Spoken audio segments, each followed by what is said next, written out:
There's an aspect of the Holy Spirit that I didn't cover last week. In John chapter 14, the Holy Spirit is called the Comforter, and it comes from the Latin fortis, meaning to strengthen. So the Holy Spirit can give us courage. How it does that is in John 14 and verse 26. It says that the Holy Spirit will cause you to recall, or will remind you of, or bring to your remembrance everything that Jesus told us. The Apostle Paul said that everything that was written beforehand was written to help us out. So what I'd like to do is go over some of the stories in Judges and Kings so that the Holy Spirit has got something to bring back to our minds to give us courage. And I'll start off today in Judges chapter 4. Now, this is the occasion when Deborah was judge over Israel. And they, of course, had gone after false gods, and so the Canaanites were fighting against them, and it wasn't very nice. So they prayed to God for help. And God said to Deborah, call for Barak, who is the son of Abinoam, and he is to form an army to fight against the Canaanites, specifically Sisera, who was the commander of the Canaanite army.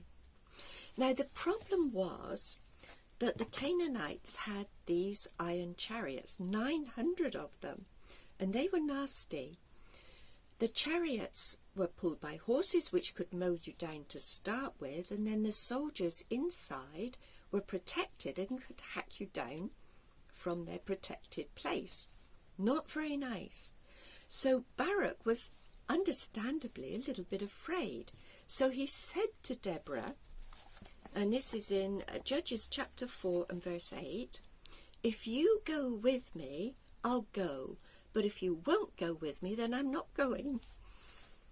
Now, Deborah had courage because she had faith. She knew that if God had said Barak was going to win this fight, he was going to win. So she had the courage to go with Barak. Barak didn't know God in the same way that Deborah did. So off they go, but they're still facing these seemingly impossible odds. But what happened? Well, we learn in the next chapter, chapter 5, and verse 20. It says, from the heavens the stars fought, from their courses they fought against Sisera. The torrent Kishon swept the foe away, the onrushing torrent, the torrent Kishon, O my soul, march on with strength. What God did was he made it rain. The torrent valley of Kishon was usually dry in the summer, but with this amount of rain, and a lot of rain, it became a torrent, washed away Sisera's chariots. Anyone that was left would get stuck in the mud. It was a very simple solution to an impossible situation. But it gives us the courage that when we face impossible situations, God can do the same for us. These stories give us the courage. Now, when Barak said he wouldn't go without Deborah, she said, well, look, the consequence would be this. And it's in chapter 4 and verse 9. She said that the Lord will sell Sisera into the hand of a woman, and the woman would get the glory, not Barak. Well, Barak didn't mind. Now what happened was that Sisera, the commander of the Canaanite army, ran away, and he sought refuge with the Kenites, who were neutral in this fight. Now the Kenites were nomads, and they lived in tents, so every now and again they would have to up stakes and put their tents somewhere else, wherever they could find pasture for their flocks.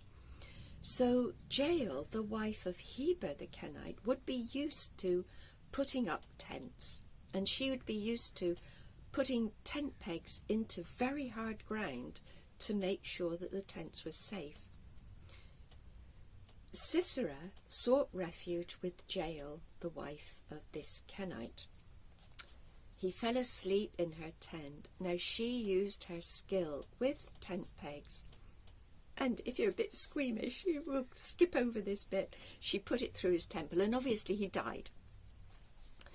and the glory went to Jael, the wife of the Kenite. Barak obviously didn't mind. But when we're facing impossible situations, remember they're not impossible to God. These sort of stories will come back to our minds, and if we don't have courage like Barak, we will have somebody by our side who does have courage, who does have the strong faith that will get through. God will provide for us. So I hope to do a few more of these stories so that we have something to fall back on if difficult situations arise, which they probably will shortly. Now, I realised last week that I didn't explain why a time of distress was coming. It's to do with climate change. Carbon dioxide levels are at 415 at present, which is unprecedented. The last time they were this high was 3 million years ago, when the temperature was 3 degrees higher and sea levels were 25 metres higher. 1 degree of warming has brought huge problems. We're facing quite difficult situations. But as I said, with God's help, we're going to get through this time. We're going to have the kingdom coming. So with courage, we're going to face these situations with help from God. We'll get through it fine.